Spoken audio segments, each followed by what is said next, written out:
আলহামদুলিল্লাহ। আসসালামু আলাইকুম প্রিয় বন্ধুরা, কেমন আছেন? আজ আমি চলে আসছি পেঁয়াজের খেতে আপনাদের দেখার জন্য।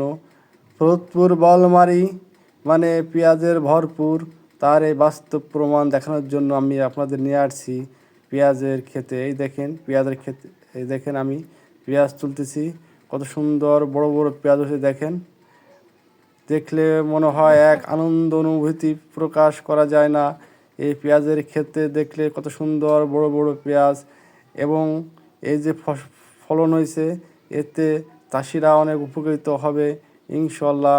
আমাদের দেশে চাষিরা যদি ভালো ফলন পায় তাহলে তারা এই পেঁয়াজের চাষবাস করতে আগ্রহী হবে এবং দেশে এক উন্নয়নের জন্য তারা অংশীদার হিসেবে থাকবে।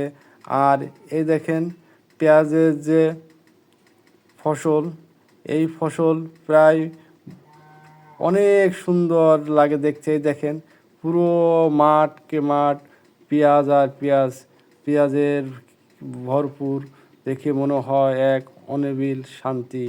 আর এই পেঁয়াজ চাষে চাষিরা প্রায় 100 ভুঁইতে 2 থেকে 3 মণ পেঁয়াজ পেয়ে থাকে। এতে কৃষকের স্বাবলম্বী হয় এবং কৃষকরা এই চাষ করতে আগ্রহীত হয়। আর এই ফলন ভালোর জন্য শুধু চাষিদের করলে হবে না, আমাদের দেশের যে নিয়ম নীতি আছে, সরকার নীতি, তাদেরও এদের এগিয়ে আসতে হবে এবং এদের সাহায্য সহযোগিতা করতে হবে।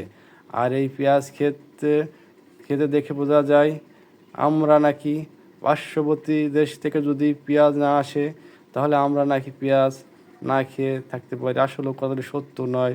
সব রিজিকের মালিক আল্লাহ। আল্লাহ যা করেন ভালোর জন্যই করেন। এই দেখেন আমাদের দেশে যে পেঁয়াজ হয়েছে, এই পেঁয়াজগুলোই দেখেন, এই দেখেন কত সুন্দর পেঁয়াজ তোমরা তুলি। এই দেখেন পেঁয়াজ তুলতে কি এক অনুভূতি, আসলেও খুব মজা লাগে।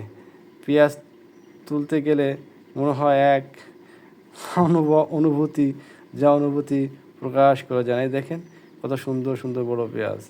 আর এই পেঁয়াজ যদি ভালো ফলন পায় তাহলে কৃষকরা আমাদের দেশের উন্নয়নের জন্য অংশীদার হয়ে থাকবে এবং তারা স্বাবলম্বী হবে, তারা পেঁয়াজ চাষে আগ্রহীত হবে এবং উৎসাহিত হবে।